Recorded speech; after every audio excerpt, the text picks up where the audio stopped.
Hunter is one of the easiest classes to level in Classic Hardcore. Their insane kiting capabilities coupled with the fact that the pet just tanks everything. On top of that, crazy utility basically has you at 0% chance of dying at all times. But what if we just remove one of these elements? What if you can no longer just stand safely at range and attack? I'm going to be attempting Hardcore Classic playing as a melee-only Hunter. This means any ability that requires a ranged weapon to use, I will not be able to cast. In fact, I won't even be able to equip a ranged weapon at all. But that still leaves the pet, doesn't it? Well, this is hardcore after all, and the pet shouldn't be an exception. That means if my pet dies at any point, I have to abandon it and tame a completely new pet. While the Hunter is for sure faster in melee than the Mage, it's still not amazing. Early on, all I can equip are daggers, and we quickly need to save up enough coins to buy ourselves all the upgrades we can find. Getting enough money isn't actually all that bad though, considering most abilities I would normally have to train, I have no use for. The scariest thing early on though is our incredible lack of resources to deal with enemies. No slows, no heals, low damage, and we can't even pull mobs from range. This means we have to be very careful when deciding what to take on, because if it goes south, I basically have no plan of escape. In terms of stats, melee hunters function basically like a rogue. Agility and strength both give 1 attack power each, with agility giving some crit and dodge on top of that. But actually, what sets us back a ton is the fact that we cannot use range. I know that sounds obvious, but let me explain. Every class, no matter if they're melee or a caster, has a way to aggro enemies at range. But the fact is, we are not allowed to equip any ranged weapon for any reason. This includes thrown weapons, which means the only way we can pull is by running directly at enemies. This is a bit problematic, especially considering that the enemies are quickly outpacing the capabilities of our dagger. Leaving the starting zone, we can find a new dagger at a vendor for 5 silver. But let's face it, we have to look forward to other opportunities, aka two-handed weapons. As a hunter, we can use two-handed swords, axes, as well as staves. Well, we can also use polearms, but those are pretty rare. The only thing we can train in Darnassus is staves, so ideally that's what we're looking to acquire. Luckily, the Knight of Starting Zone is the only starting zone with a green staff that's relatively easy to get. Unfortunately, that would be under normal circumstances. To get the staff, you need to enter the barrows that is filled to the brim with high-leveled furbolg and pick up 4 different items spread out through the entire cave. There's absolutely 0 chance that we clear this on our own, but if we play it right, we might not need to. I managed to sneak in completely avoiding combat at all points by keeping close to other players while going deeper. I also made sure to sometimes hit enemies so it didn't look like I was completely leeching, but eventually I ran into a whole crew that had assembled in this godforsaken place. And with them, we, through mutual effort, cleared the way ahead to the final item, and I made a quick escape with my Heartstone. This staff not only has a few stats, it also doubled our DPS from the dagger. For the sake of brevity, I absolutely demolished the rest of the starting zone, and it was finally time for us to pick our first pet. There are actually a few good pets in Teldrassil, but between the cat and the owl, by far the best one for us will be the owl. This is because the owl is in a pet family that can learn Screech, an ability which reduces the attack power of nearby enemies. And actually, I need a name. Adam! There we go. One more thing remains at level 10 though, and that is our first talent. Now let's be real, Beastmaster is by far the best choice no matter if we're ranged or melee. We can have our pet completely carry us through the entire game if we just pick that tree. But the point of this run is to be a melee hunter. Seems kinda boring if our pet does all the heavy lifting. So, our talent tree choice is going to be survival. It has some pretty strong talents when it comes to physical activities, mainly boosting your survivability, physical attacks and traps. The levels between 10 and 12 was the time for me to be particularly careful, because I had not yet learned Men Pet. This means I had to split aggro as much as I could, because again, if my pet dies, it truly does die. But I quickly returned to Teldrassil to pick up skinning. I wasn't planning to keep it around for long though. Through engineering, we can craft multiple early level helms that are very strong considering the point in the game you can get them. Problem is, these goggles require leather to craft. The first pair only requires light leather, which is easy enough, but the second pair needs medium leather, which doesn't drop until you get to level 16 mobs. I need to get the medium leather, then swap it out for engineering.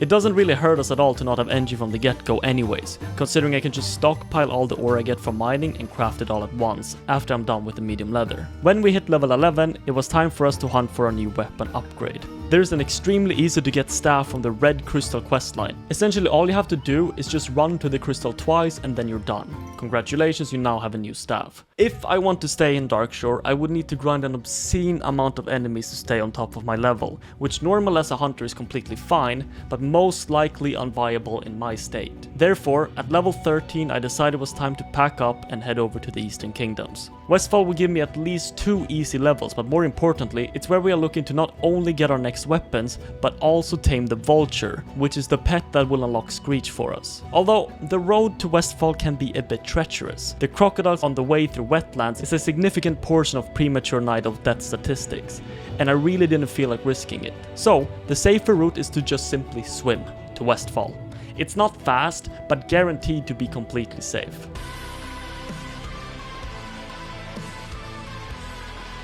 To prove our strength and courage, I went and quickly smacked Hogger up, but following that we instantly struck gold. Antonio Pirelli himself was just casually trotting down the street towards Westfall, and not only that, he had exactly what we were looking for. No way. Bro! This is insane! Oh bro, I can't afford both.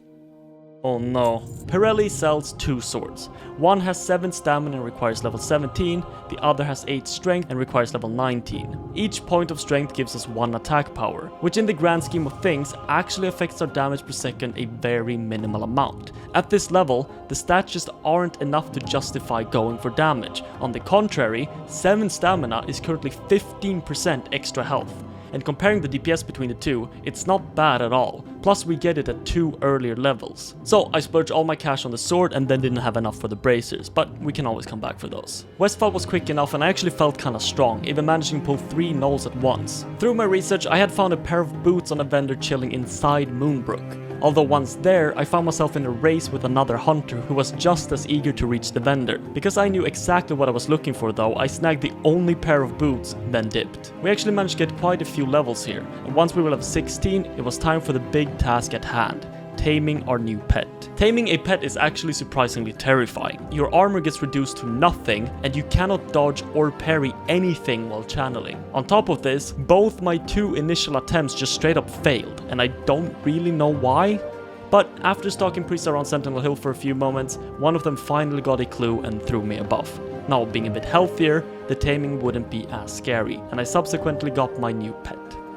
Then it was as simple as killing 1 enemy and I had learned Screech, which I then taught to my owl. Before heading back to Kalimdor, I wanted to search for Antonio one final time, seeing as now I could afford the bracers. And just as I was about to give up and fly home, I spotted him on the road leading to Lakeshire. To make sure I could come back here easily, I went to Ironforge to grab the connecting flight path, then it was back to Darkshore. After reaching level 17, eager to try out our new sword that we bought, I realized that I forgot to train the actual skill while in Stormwind. Yeah. Staring us directly in the face as we stepped foot on the shore was the Cave Mushrooms quest. But having already proved our courage facing Hogger, surely no mere Nagas would prove to be much of a challenge. And they weren't. Luckily the death caps up top was spawned, so I just had to linger around for a bit to finish the rest. And then this happened.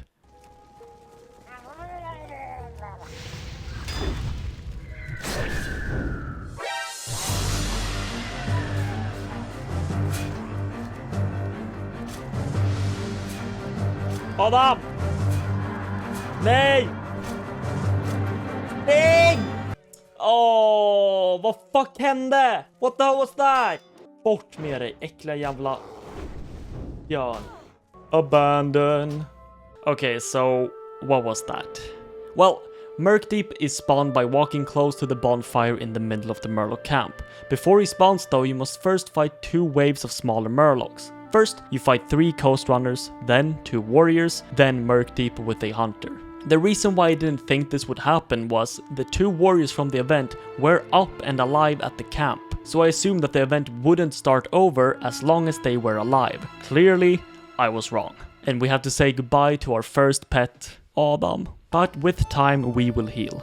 And all we can do now is get another pet. Okay, so let's just see where the next owl we can tame is. Okay, the next owl is apparently level 50, which means that our glory with Screech was very short-lived, and we're going to have to settle with a cat. But I wasn't done. I of course wanted revenge on Murkdeep for what had happened, so it was time to go back. But what happened here was a bit bizarre. Every time I would clear the event, somebody would come up and steal the tag on Murkdeep.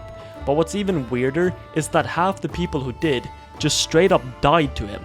Look, I get you want to avoid having to clear the camp, but is it really worth losing your hardcore characters 10 hours into your run just cause you're a bit greedy?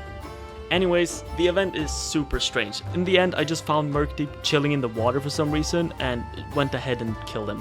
But this section coming up is the scariest part in all of Darkshore. The 3 creature bones are surrounded by high-level murlocs, one type of which can cast spells and heal, which is very scary for us as melee. Fortunately, I managed to run across a duo attempting the same quests, and together we took all of them down. At this point, Rested XP recommended me to grind for 2 whole levels for the next step. Again, this is unreasonable to say the least for somebody like us, so instead I traveled back to the east to finish up level 20 in Redridge. But I realized I had all this leather saved up with no engineering skills to pair with it, so I decided it was time to get our goggles. Currently we're missing 1 tiger's eye to craft them, which is not a big deal since they are fairly common drop from copper veins. I didn't want to just run around mining copper just yet though, considering we are half a level away from Aspect of the Cheetah, which greatly increases our movement speed. With that in mind, I flew to Redridge and did a quick few quests before hitting 20, and then with the aspect unlocked, I made fast work of the veins plaguing Elwyn and crafted my goggles. With the Arcane Mage, I was somewhat convinced people would invite me to a dungeon, but with the Melee Hunter, I really have my doubts. With that said, these 2 early dungeons have insane gear for leather agility users, so we have to at least try to get a spot. But that will be next time. See ya!